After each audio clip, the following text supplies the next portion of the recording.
हाँ जी गाइस, सभी को जय सिया राम। जैसा कि मैंने आपसे कहा था, फोरम का वीडियो बनाएंगे कैसे भरना है, और वो वीडियो अपन लेके आ चुके हैं। तो उससे पहले ज़्यादा बकवास तो करेंगे नहीं। मैंने बात बता देता हूँ, जो भी आपको किसी चीज़ में डाउट है डॉक्यूमेंट को लेके, तो मैंने वीडियो कल के कल डाली है, देख लेना आप चैनल खोल के। लिंक भी शायद डिस्क्रिप्शन में प्रोवाइड करा दूंगा सारे। ओके, और फॉर्म कैसे भरने हैं वो भी डाल रखा है। अब ये है लास्ट फॉर्म आपका जो आपको भरना है ऑनलाइन। अब इसमें कुछ तथ्य हैं जो आपको बहुत ही ध्यान से भरने होंगे। आपकी एक चीज़ आपका पूरा फॉर्म रिजेक्ट करवा सकती है, इस चीज़ का विशेष ध्यान रखना। ओके। और कल लोगों ने अच्छा खासा सपोर्ट और प्यार दिखाया, सब्सक्राइब किया, तो आज भी कर लेना यार। ऐसा नहीं है कि मतलब काम निकल गया तो छोड़ो अब। तो भाई सब्सक्राइब करते जाना, ठीक है। और वीडियो देखो देखो, थोड़ा लंबा होगा लेकिन एक एक पॉइंट आपके हित में है। अगर नहीं हुआ ना तो गलत हो जाएगा फॉर्म, और आपका पूरा का पूरा करियर खराब है फिर। ये चीज़ ध्यान रखना, ठीक है। हाँ, आपको ऑब्जेक्शन के लिए एक मौका दिया जाएगा, लेकिन क्या काम ऐसा ऑब्जेक्शन जो एक बार गलती कर दें अपन, ठीक है। तो गलती आपको करनी नहीं है। तो यहाँ पे जो फॉर्म मैं बताऊंगा वो देखो ध्यान से। पहले देखो, मैंने स्क्रीनशॉट लिया है, इसमें कुछ नहीं बदला है, सेम आपका जो जीएनएम का फॉर्म भरा गया था वही फॉर्म है। ओके, सारे डॉक्यूमेंट यहीं लिए जाएंगे। किसी का अगर कोई डाउट है कि सारे डॉक्यूमेंट इसमें नहीं भरे जाएंगे क्या, हाँ जी, सारे इसमें ही लिए जाएंगे। क्या क्या लगेंगे वो बता दूंगा, ठीक है। ये बीच में है ना फोन, मतलब क्या बताऊं अब। लो भाई, फ्लाइट मोड ऑन करना पड़ा है मजबूरी में, क्योंकि वीडियो बीच में बनाते वक्त सारा वीडियो खराब हो जाता है यार, ठीक है। सो यहाँ पे अपन ज़्यादा देर अब बात करेंगे तो फॉर्म रह जाएगा। चलो भरते हैं, कैसे भरना है देखो। पहले तो एसएसओ खोलनी है, सिंपल सी बात है। एसएसओ में आपको एक पोर्टल मिलेगा, जो आपका जो स्टेट रिक्वायरमेंट पोर्टल होता है, इस पे आपको क्लिक करना है। वहाँ पे आपको फिर एक यहाँ पे एक लॉगिन का ऑप्शन दिखेगा यहाँ, उस पर लॉगिन करके और अपनी एसएसओ दोबारा भर के और लॉगिन कर लेना। जैसे ही लॉगिन करोगे ये पोर्टल खुल जाएगा, यहाँ पे आपका नाम से हो जाएगा, ठीक है। अब यहाँ पे ऊपर 4-5 नाम है, आपको इसको कुछ नहीं देखना है, इसको छोड़ो। यहाँ पे 4-5 नाम है, इसमें जो माई रिक्रूटमेंट है इस पे आपको क्लिक करना है। जस्ट सिंपल इस पे क्लिक करते ही आप जिस पेज पे जाओगे वो पेज अगला है ये पेज आपके सामने खुल जाएगा। ये पेज खुलते ही आपको यहाँ पे एक ऑप्शन मिलेगा अप्लाई नाउ का, जो आपका ये फॉर्म लिखा है जूनियर अकाउंटेंट का, ये जो आपका फॉर्म है वो आ चुका है। स्टार्टिंग डेट 16 अगस्त यहाँ पे मेंशन है, एंड डेट आपकी 22 अगस्त है। अप्लाई नाउ पे आपको जस्ट क्लिक करना है। क्लिक करते ही आप जिस पेज पे पहुंचोगे वो पेज है ये। अब ये पेज में यहाँ पे मेन डिटेल बता देता हूँ क्या है। इसमें आपको इतनी डिटेल भरनी है, देखो यहाँ पे क्या क्या है, बहुत है, बहुत टाइम लगेगा फॉर्म भरने में। Basic detail, qualification detail, experience detail, identification और एप्लीकेशन चेकलिस्ट और क्वालिफिकेशन डॉक्यूमेंट और अटेस्टेशन फॉर्म। अब ये क्वालिफिकेशन डिटेल्स और डॉक्यूमेंट्स दोनों, ये दोनों है ना, ये बड़ी इंपॉर्टेंट बात है। तो इन दोनों को ध्यान से समझना, सारा खेल इसी का है। और अटेस्टेशन फॉर्म अब यहाँ पे आप बोलेंगे ऑफलाइन भरा था, तो ऑनलाइन भी भरना होगा आपको। कैसे भरना है वो बताऊंगा, ठीक है। और जो ऑनलाइन भरा था वो कहाँ भरना है वो भी बताएंगे, ठीक है। अब बात करते हैं, ये पेज जब आपके सामने खुलेगा ना, ये पूरा पेज कितना होगा। ये अभी बेसिक डिटेल वाला पेज है जो पहले खुला है। ये पूरा पेज मैं आपको एक बार दिखा देता हूँ कितना लंबा होता है। इतना लंबा तो ये रहा, और उसके बाद भी इतना और बच रहा है, मतलब इतना है ये बेसिक डिटेल वाला पेज।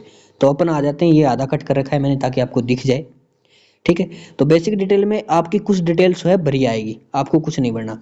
अब पद कट कोड बोलेंगे कि पद कोड क्या भरना है सर। पद कोड अगर आपको विज्ञप्ति में आपके लिखा है तो आपको भर देना है, अगर नहीं लिखा है देख लेना, नहीं लिखा है तो आपको नहीं भरना, इसको खाली छोड़ना है, ठीक है। अब नेक्स्ट चीज, ये हिंदी में भरा जाएगा, इस चीज का ध्यान रखना है, ठीक है। तो ये कुछ हिंदी में बता देता हूँ यहाँ पे। आवेदक का पूरा नाम आएगा, फिर आपके पिता का नाम हिंदी में आएगा, इंग्लिश में तो भरे हुए हैं ऑटोमेटिक। माता का नाम आएगा, इसलिए कह रहा हूँ कुछ कुछ डिटेल आपकी भरी मिलेगी और कुछ भरी नहीं मिलेगी। उसके बाद माता का नाम हमने भर दिया। अब आता है ये अपने आप ऑटो फिल आएंगे। विवाह की तिथि, अगर आपका विवाह हुआ है तो विवाह की तिथि देनी है। अविवाहित हो तो कुछ दिन देना ही नहीं है फिर तो। और विवाहित यहाँ पे देते हो तो पति पत्नी का नाम यहाँ पे आ जाएगा और विवाह तिथि यहाँ पे आ जाएगी। उसके बाद आपका जो है विवाह स्थान आ जाएगा, और जो आपकी मैरिज सर्टिफिकेट का नंबर है वो यहाँ पे आ जाएगा। और उसका मैरिज सर्टिफिकेट में जो स्थान जिस पर आपकी शादी हुई है, सॉरी शादी नहीं, वो जहाँ से मैरिज सर्टिफिकेट बना है वो स्थान, और पंजीयन अधिकारी जो अधिकारी है उसने जो बनाया है उस पे सब कुछ लिखा होता है, देख लेना, वो चीज़ यहाँ पे मेंशन करनी है। अब यहाँ पे चूंकि ये अविवाहित है तो इनके ये सारे बॉक्स ब्लैक है क्योंकि इनको ये भरना ही नहीं है। ओके, लेकिन आप वाले में जो अगर कोई विवाहित है तो उसमें ब्लैक नहीं मिलेगा। अब आता है क्या आप टीएसपी एरिया से हैं, तो हैं यदि तो हाँ, वरना नहीं रखेंगे आप। ठीक है, एनटीएसपी वाले। आगे आता है अनुसूचित क्षेत्र के निवासी परंतु गैर अनुसूचित क्षेत्र के पद चयन हेतु चाहते हैं। अब इस बात को ध्यान से समझना कि यदि आप एनटीएसपी क्षेत्र में पद चयन चाहते हैं और आप टीएसपी क्षेत्र में हैं तो आपको यहाँ पे हाँ या नहीं करना है। जैसे किसी बंदे के टीएसपी में नंबर बन रहे हैं एनटीएसपी के बराबर, तो आप सोच रहे हैं टीएसपी वाले कि मेरा चयन तो एनटीएसपी में भी हो सकता है, तो आप इस पे क्लिक कर सकते हैं हाँ पे, वरना नहीं रखेंगे आप। ठीक है यार मेरे भाई, सब्सक्राइब कर लेना। देखो 1 घंटे का वीडियो है और इतनी गर्मी में जी निकल रहा है, पूछो मत। ठीक है, क्योंकि कुछ चला ही नहीं सकते ना, चलाऊंगा तो आपको आवाज़ कैसे आएगी, ना पंखा ना कूलर कुछ नहीं, बस गर्मी मरो, बात ये है। तो इसके लिए एक सब्सक्राइब कर देना। ठीक है, अब आती है बात नेक्स्ट, पेज वही चल रहा है। एक चीज़ ध्यान रखना, ये जो बेसिक डिटेल वाला पेज है, पहला ऑप्शन था अपना बेसिक डिटेल, वही चल रहा है। मैंने आपको दिखाया था स्टार्टिंग में, इतना बड़ा है ये।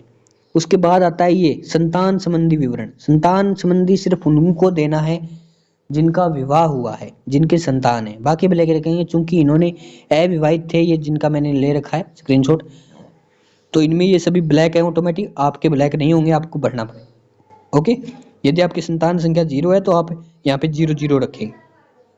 ओके, और इनकी 0 ऑटोमेटिक फिल है क्योंकि ये अविवाहित है। आगे आता है कि आप यदि आपकी संतान है तो बात करते हैं, क्योंकि जरूर नहीं है सभी के संतान नहीं हो, तो यहाँ पे आपके पुत्र या पुत्री का नाम आ जाएगा, फिर उसकी जन्म दिनांक आ जाएगी। ऐसे आप 6 पुत्र या पुत्री भर सकते हैं। ओके, 6 के नाम भर सकते हैं। वैसे आजकल के टाइम में ज्यादा किसके होते हैं यार, अगर किसी के बाई चांस हैं तो वो यहाँ पे संख्या ज्यादा भर देना और यहाँ पे 6 के नाम लिख देना, क्योंकि इसमें 6 तक ही है। ओके, अब आता है यदि आप भूतपूर्व सैनिक है, ठीक है, तो यदि आप एनसीसी हैं या उत्कर्ष खिलाड़ी हैं, जो भी है उसमें आप हाँ करेंगे, वरना नहीं करेंगे। ये आपके आवेदन फॉर्म जो होता है उसमें से ले लिया जाता है डाटा, तो ये ऑटोमेटिक फील आता है। ठीक है, यहाँ पे भी ऑटोमेटिक फील है लगभग। अब आपका जिला तहसील, ये भी ऑटोमेटिक फील आएगा। अब आता है अन्य टिप्पणी। अन्य टिप्पणी का मतलब क्या है, यदि आप जो अपना ये मूल निवास है इसमें यदि कोई तहसील वगैरह मेंशन करना चाहते हो तो आप अन्य विवरण में मेंशन कर सकते हो। ओके, फिर आता है आपका जन्म स्थान। तो यहाँ पे आपको राज्य सेलेक्ट करना होगा, जिला सेलेक्ट करना होगा यहाँ पे आपको खुद से, तो ये सिलेक्ट कर लेना। ओके, अब आती है अन्य टिप्पणी में लिखना, अगर आप चाहो जन्म स्थान के बारे में कुछ और तो वो लिख सकते हो। अब आएगा आगे अपना, 1 मिनट, ये तो पूरा फॉर्म हो, ये आएगा पत्र व्यवहार पता। ठीक है, तो यहाँ पे पत्र व्यवहार पते में क्या लिखना है आपको, नॉर्मल आपका पता लिखना है, सिर्फ ये भरा हुआ ही मिलेगा लगभग आपको। स्थायी पता आपको लिखना पड़ेगा। ओके, स्थायी पता आपको यहाँ पे भरना है, ये चीज़ ध्यान रखें दोनों। ये अपना अपना भर देना यार, नॉर्मल चीज़ है, इसमें तो मेरे शायद बताने लायक है नहीं कुछ। अब देखो, अब क्या आता है, ये बेसिक डिटेल वाला फंडा हो गया पूरा, जो मैंने आपको दिखाया था। 1 सेकंड दिखा देता हूँ, ये बेसिक डिटेल वाला फंडा था, पहला ऑप्शन था, ये हो गया पूरा। अब आएगा क्वालिफिकेशन डिटेल, एक्सपीरियंस। पर एक बात बताता हूँ, जो मैंने इस अभ्यर्थी का लिया है, इन्होंने अभी फॉर्म भरा नहीं है, किसी ने नहीं भरा लगभग अभी फॉर्म, तो इसकी आगे की डिटेल मेरे पास है नहीं, लेकिन वैसे मेरे पास है जीएनएम की। तो वही चीज़ आपके है, सेम मिलेगा आपको। बाई चांस कोई एक आध पॉइंट आपको मिस्टेक मिले तो उसका स्क्रीनशॉट मुझे भेज के पूछ लें, पर आपको लगभग सेम देखने को मिलेगा, कोई फर्क नहीं है। ठीक है, तो यहाँ पे अब अपन बात करते हैं, क्योंकि ये अगर आप एक चीज़ देखो ना, स्क्रूटनी फॉर्म के बारे में बताऊँ मैं आपको, तो ये जो चीज़ इसमें मांगी गई है ना, वही अगर आप ऑफलाइन का स्क्रूटनी फॉर्म उठाओगे ना, सेम चीज़ इसमें पटक रखी है, सेम की सेम, कोई अलग नहीं है। ऑफलाइन वाला भी यही है। ठीक है, बस इसको ऑनलाइन बना दिया गया, इन्होंने कोई अलग से थोड़ी दिया यार, वही ऑफलाइन वाला था उसी के बॉक्स बना के इसमें डाल दी। ठीक है, चीज़ वही है, बस आपको ऑनलाइन में थोड़ा वो मान लीजिए परेशान किया गया है। ठीक है, मैं कहूँगा अच्छा है ऑनलाइन भी। अब चलते हैं अपन अपने नेक्स्ट पॉइंट पे, अब वहाँ बात करते हैं। तो मैं वो फोटो निकाल लेता हूँ पहले, सो जैसा मैंने आपको ये पत्र व्यवहार पत्ता वाला जो स्थायी पते वाला है ये मैंने आपको भरवा दिया। अब इसके बाद आपका जो क्वालिफिकेशन डिटेल वाला है जो अगला नेक्स्ट पॉइंट है क्वालिफिकेशन डिटेल वो खुलेगा आपका।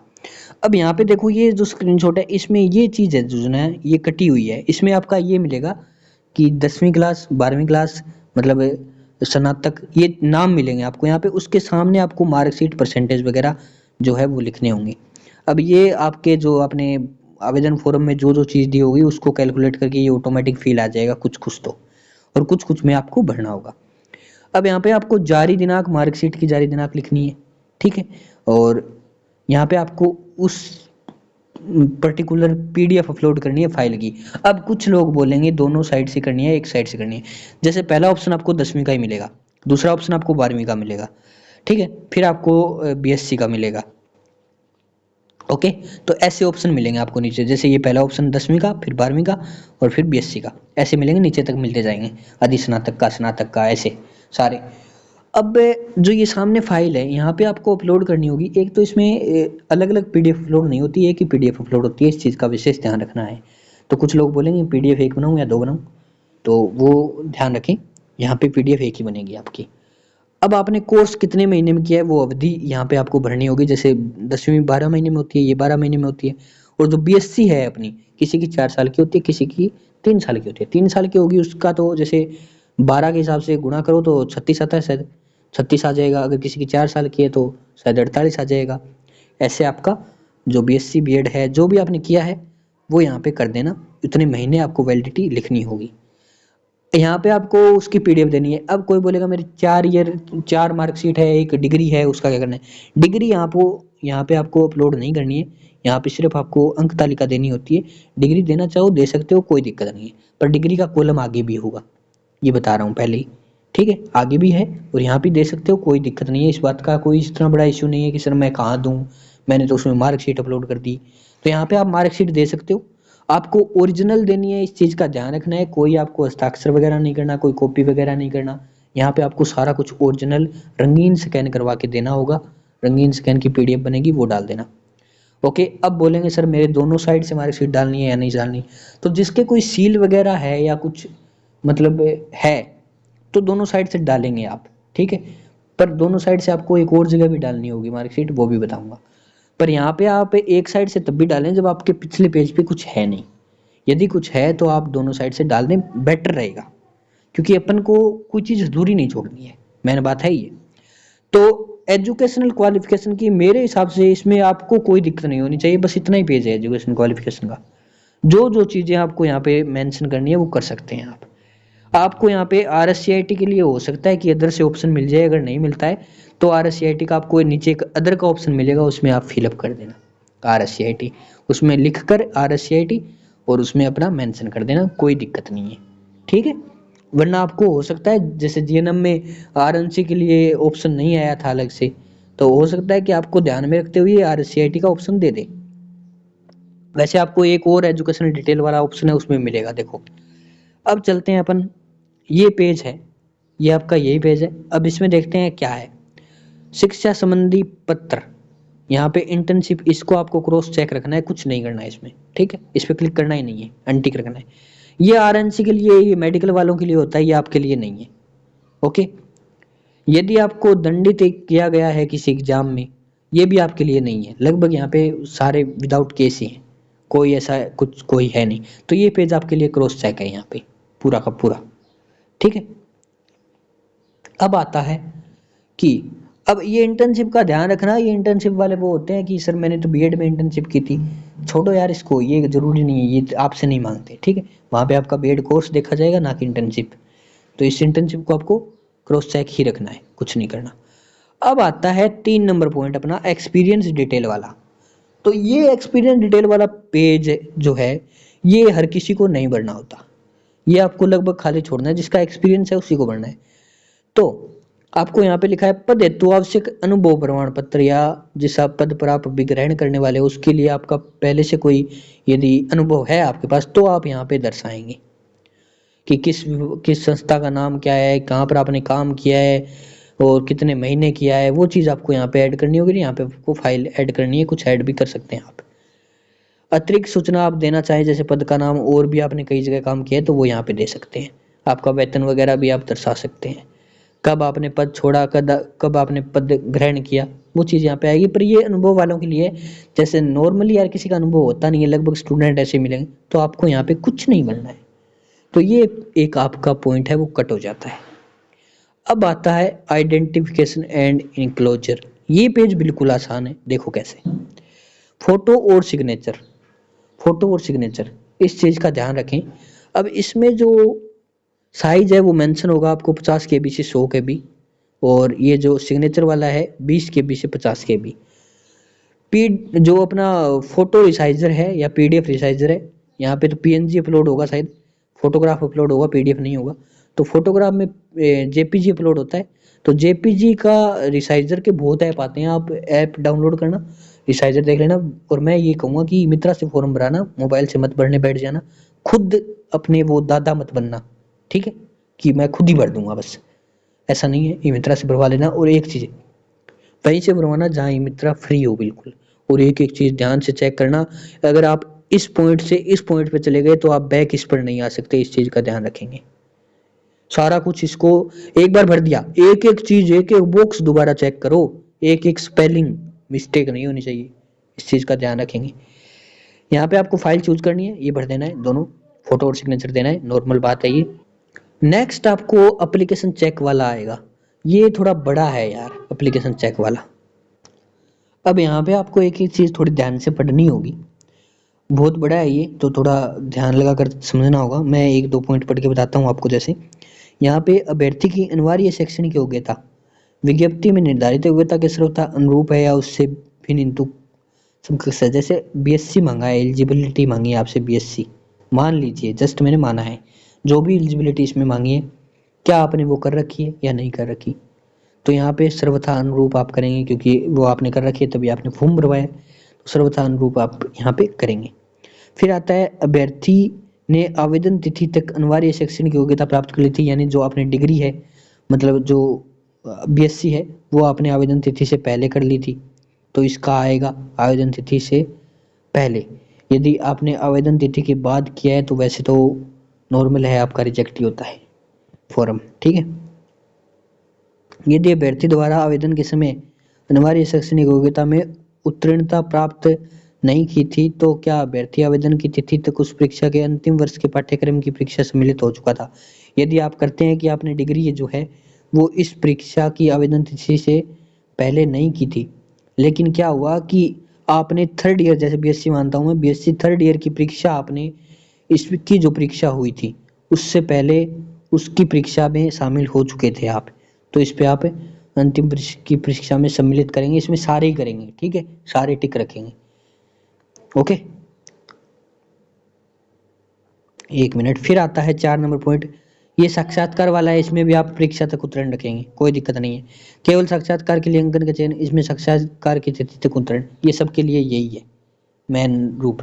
बस एक ये पॉइंट बदलता है किसी का कि आपने योग्यता प्राप्त कर ली थी या नहीं की थी, ठीक है। तो यहाँ पे आपको ये पॉइंट थोड़ा ध्यान रखना है, बाकी सारे सेम मिलेंगे आपको सब में। ओके, अब आता है नेक्स्ट, अपना एप्लीकेशन चेकलिस्ट ही चल रहा है, इस चीज़ का ध्यान रखना। अब मैं इसको एक बार ऊपर करता हूँ ताकि दिख जाए। अब जो मेन चीज़ है वो आपका आता है कैटेगरी का, ठीक है। तो आप यहाँ पे पहला जो कैटेगरी का पॉइंट है वो ये है, अभ्यर्थी आवेदन, सॉरी एक सेकंड, ये हो क्या रहा है। सो गाइज अब सही है।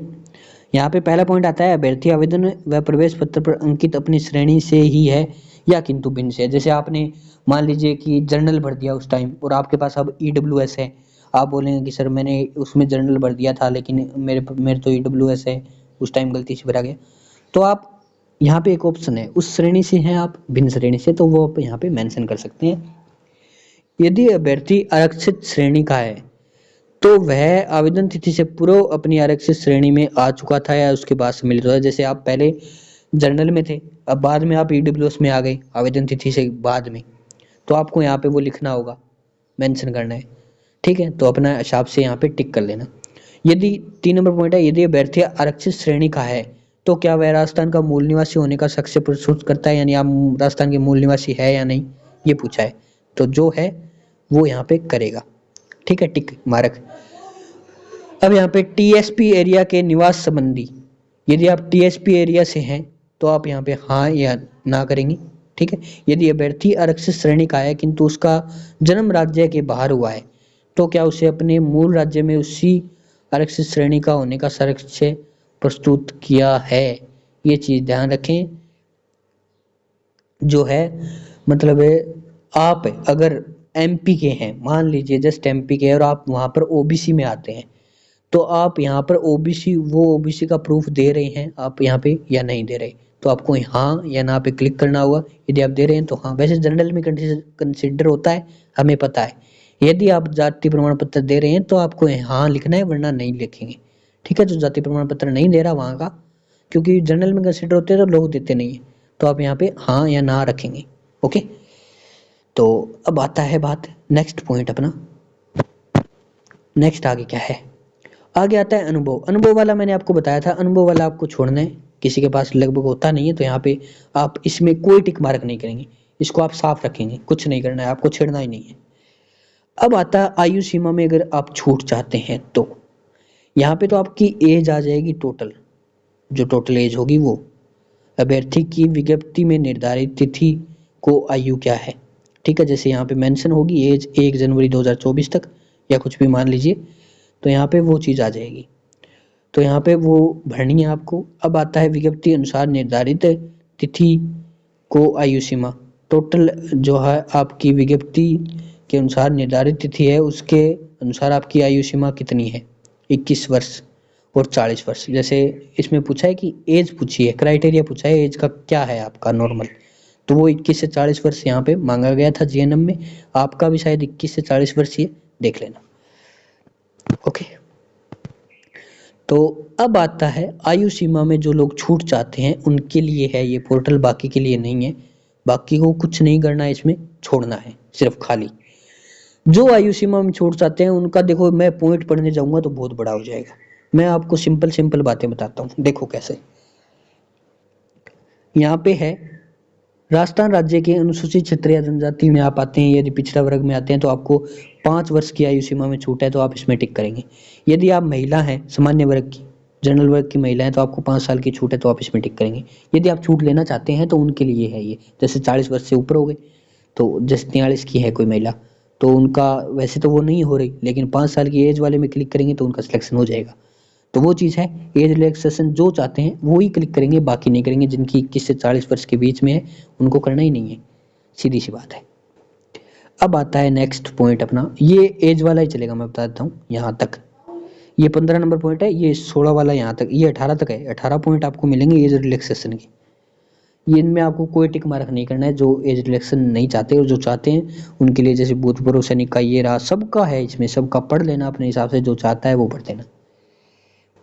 अब अपना आता है एप्लीकेशन चेकलिस्ट, मैंने बताया था आपको बहुत बड़ा है, अपना पूरा हो गया। अब आता है क्वालिफिकेशन डॉक्यूमेंट्स, ये चीज बहुत इंपॉर्टेंट है, ध्यान रखना। इसको ध्यान से समझ लिया, सब कुछ समझ लिया, ठीक है। अब यहाँ पे जो है 5 नंबर पॉइंट, इसको छोड़ो, जो 4 तक है वो देखो गौर से, ठीक है।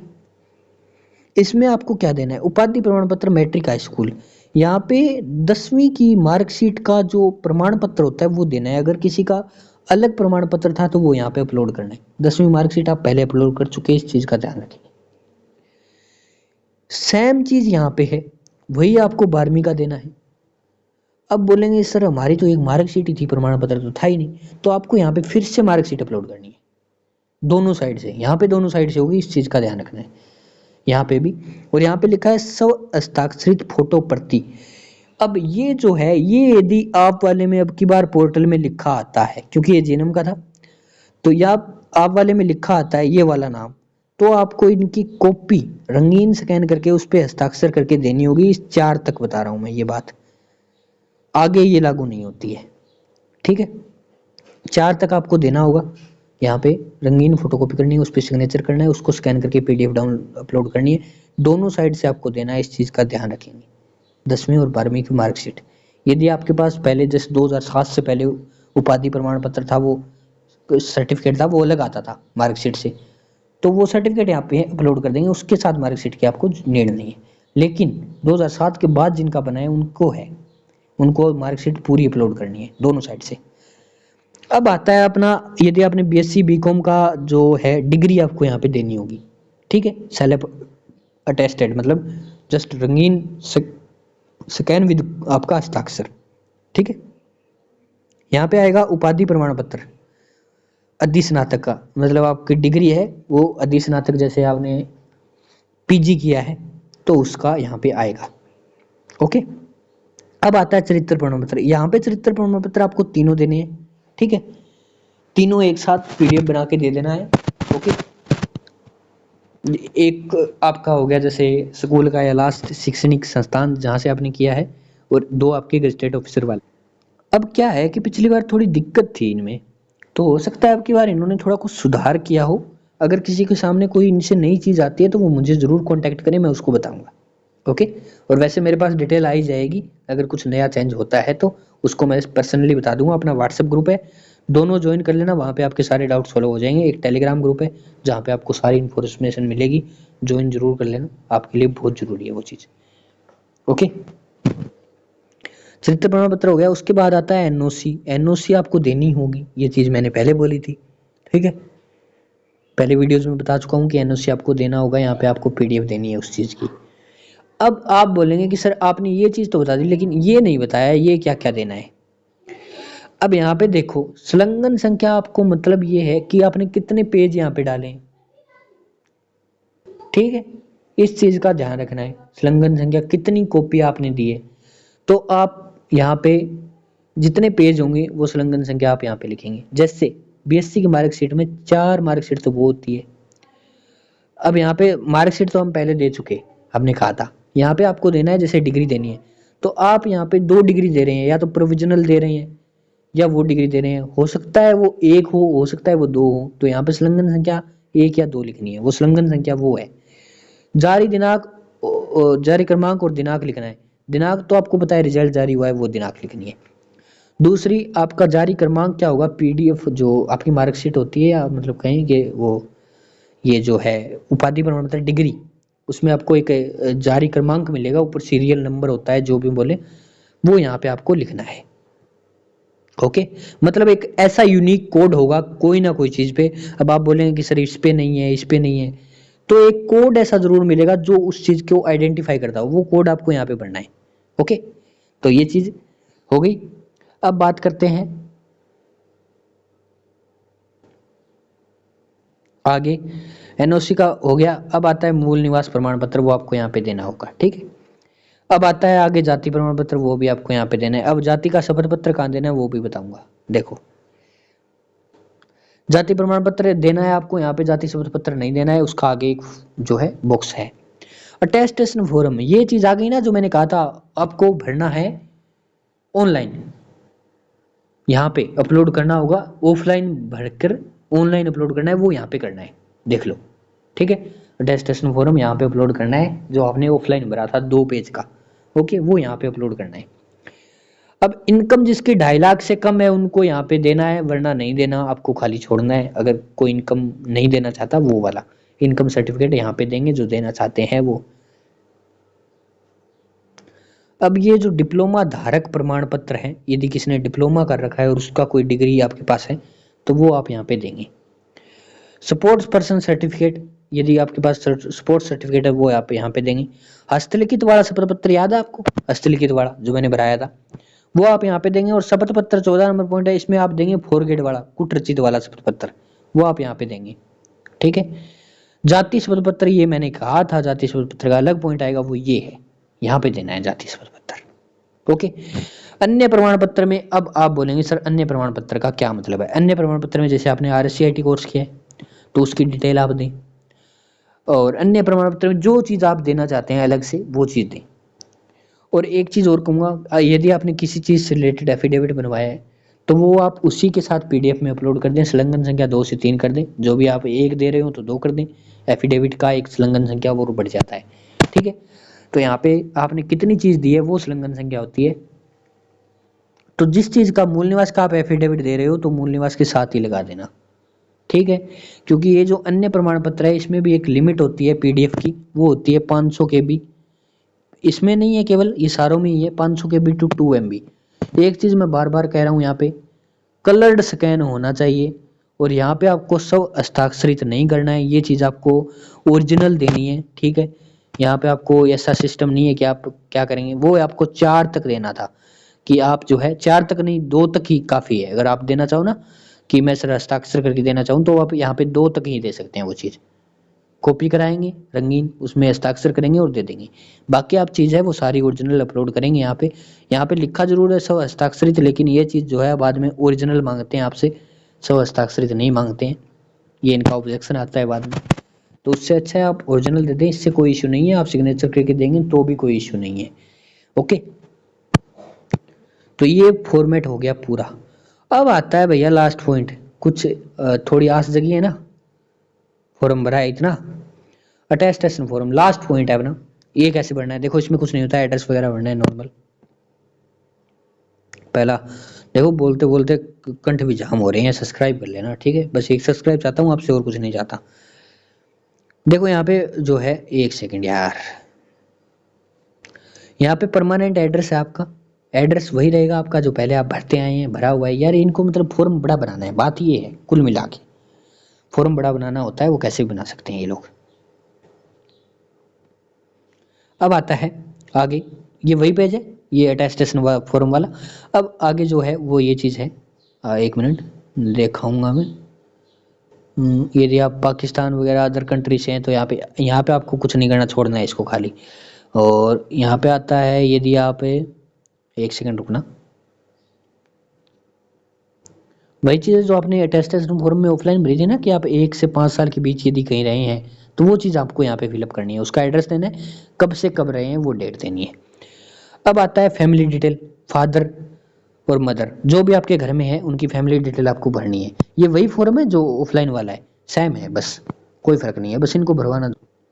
फादर की डिटेल यहाँ पे क्या भरनी है, नाम भरना है यार, क्या हो क्या रहा है, सॉरी, नाम भरना है यहाँ पे आपको। फिर आपका आता है nationality, age, birth of domicile, यहाँ पे आपको नेशनलिटी जैसे अपना नागरिकता अपनी इंडियन है, भारतीय, वो भरनी है।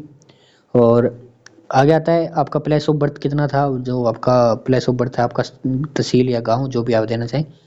आपका ऑक्यूपेशन, जैसे आपके पिताजी गवर्नमेंट एम्प्लॉय है या फार्मर है, जो भी आप पुट करना चाहें। और आपका आता है प्रेजेंट एड्रेस, ठीक है, जो आप जहाँ पर आप अभी रह रहे हैं वो, और परमानेंट एड्रेस, ये दोनों लगभग सेम ही होते हैं सभी के, वही है, सेम भरना है। ऐसे ही मदर डिटेल भरनी है। उसके बाद चलते हैं, वो ब्रदर है, सिस्टर है, वाइफ है, सबका दे रखा है यहाँ पे। मैं एक बार इसको ऊपर करके दिखाता हूँ, ये देखिए सबका है, तो ये भर देना फैमिली डिटेल्स। अपन आगे चले, आगे चलते हैं। यहाँ पे मांगा है कि यदि इंफॉर्मेशन टू बी और sons and daughters in case they studying living in foreign country, यदि आपके जो बच्चे हैं वो बाहर रहकर स्टडी कर रहे हैं तो उनकी डिटेल आपको यहाँ पे देनी होगी। पर ये नॉर्मल है, ये कोई नहीं है, लगभग यहाँ पे कोई नहीं मिलेगा ऐसा, तो इनको कुछ नहीं भरना है, आपको खाली छोड़ना है। ये चीज़ इंपॉर्टेंट है यहाँ पे, ओवन डिटेल्स, जो अगला पॉइंट है यहाँ पे ओवन डिटेल वाला, ये इंपॉर्टेंट है। आधार आईडी, यहाँ पे आधार कार्ड नंबर देना है आपको। नेशनलिटी आपको इंडियन हो गई। डेट ऑफ बर्थ आपको देनी है। एज एट मेट्रिकुलेशन, 10वीं तक की एज, और प्रेजेंट एज जितनी आपकी टोटल है वो एज आपको यहाँ पे देनी होगी। कितने वर्ष के, कितने महीने के आप हो चुके हैं, वो चीज़ यहाँ पे लिखनी है। ओके, तो ये था जो है मेन चीज़ था, वो ये थी। अब इसके बाद देखते हैं कुछ बचा है क्या। हाँ जी, बचा है, वही है, एड्रेस पूछा है आपसे, बर्थ प्लेस है और डोमिशियल एड्रेस है, सेम एड्रेस एड्रेस एड्रेस वही देना है जो आपने दे चुके हैं, परेशान हो चुके हैं इस एड्रेस से। ओके, अब इसके बाद जो आता है वो आता है कि आपने जो है 15 साल के बाद, वही मैंने जो बता रखा है ऑफलाइन में आपको भरना है। जैसे 15 साल के बाद आपने कौन सा किया है, जैसे 10वीं का किया है तो उस किस स्कूल से आपने किया है उसका नाम यहाँ पे देना है, उसका एड्रेस देना है, उसका डिस्ट्रिक्ट देना है, पिन कोड देना है, और डेट ऑफ एंट्रिंग देनी है। अब डेट ऑफ एंट्रिंग किसी को याद नहीं रहती तो आप सीधा लिखेंगे कि आपने 17 में एंटर किया था 2000 और 2018 में पास आउट कर लिया था, ये चीज़ आपको लिखनी है बस यहाँ पे।